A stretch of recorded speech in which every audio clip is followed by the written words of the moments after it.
Serangan cepat HTS kuasai kota besar Suriah. Kondisi Suriah saat ini kian genting. Dalam update terbaru, pasukan HTS dilaporkan terus menguasai satu persatu kota di sana.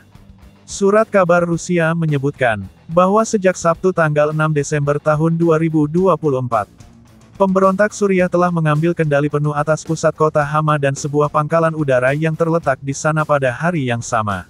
Di mana dalam video yang diunggah oleh para tentara HTS memperlihatkan bagaimana kondisi pangkalan udara tersebut. Para pemberontak yang dituding oleh Iran dan pemerintah Suriah dibantu oleh Amerika dalam serangan kilat tersebut memperlihatkan sejumlah jet tempur Angkatan Udara Suriah yang ditinggalkan begitu saja. Di mana menurut laporan pihak Suriah, serangan yang datang tiba-tiba tidak memberikan mereka waktu untuk melakukan serangan balik. Pasukan memilih mundur puluhan kilometer untuk mengatur ulang strategi. Militer Suriah juga mengatakan dalam sebuah pernyataan pada Kamis tanggal 5 Desember tahun 2024, bahwa pihaknya telah menarik pasukan dari pusat kota Hama setelah pertempuran sengit dengan pasukan pemberontak. Langkah ini diambil untuk menghindari timbulnya korban jiwa dan kehancuran infrastruktur masif di sana.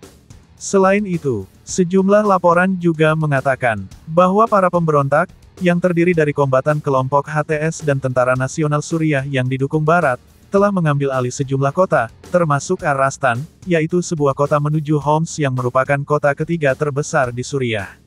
Di mana akibat serangan tersebut, ribuan penduduk sipil dikabarkan telah meninggalkan kota itu mencari lokasi aman ke perbatasan. Sejumlah analisis militer Rusia menyebutkan, ini merupakan posisi yang sulit bagi Suriah. Mengapa tentara tidak melakukan serangan masif? Mereka ingin menghindari kehancuran di sana. Akan ada biaya besar memperbaiki infrastruktur di berbagai wilayah di tengah kondisi ekonomi Suriah. Menurut kami, posisi HTS tidak akan lama jika mereka menguasai Suriah. Mereka akan ditinggalkan oleh pendukung mereka yang akan balik menyerang demi menciptakan sebuah rezim boneka barat. Ini adalah politik global yang keras. Kita tidak dapat memandang HTS dari satu sisi seperti Taliban.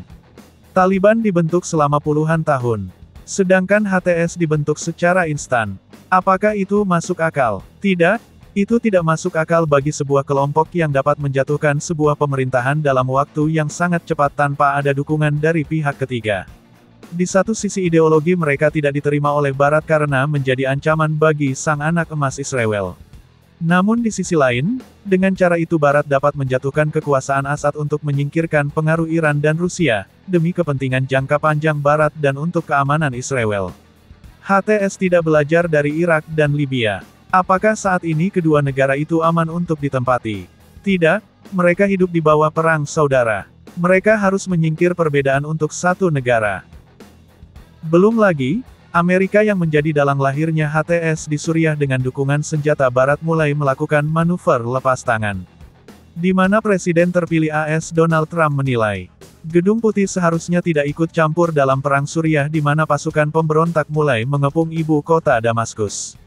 Trump yang belum disunat menyebutkan, Suriah memang kacau, tetapi mereka bukan teman kita. Dan Amerika Serikat tidak boleh bergabung dengan mereka. Ini bukan perjuangan kita, biarkan saja perang berlangsung, dan kita jangan terlibat, ucap Trump pada tanggal 7 Desember tahun 2024. Yang jika kita menarik garis lurus, maka ini sama seperti yang diprediksi oleh analis militer Rusia, di mana HTS akan membuka jalan bagi Barat untuk mengendalikan Suriah di bawah tangan mereka. Dan prediksi terburuk adalah, kemungkinan akan ada ekspansi serangan militer dari NATO ke Suriah seperti yang terjadi di Libya, jika negara ini benar-benar dikuasai oleh HTS. Di mana tujuannya adalah untuk merusak kekuatan Rusia di Timur Tengah. Dan lompatan besar untuk menjatuhkan pemerintahan Iran. Bagaimana dengan respon Rusia hingga saat ini? Pasukan Rusia dilaporkan tetap memberikan dukungan militer bagi pemerintah Assad. Sejumlah serangan bantuan dilakukan selama 24 jam terakhir.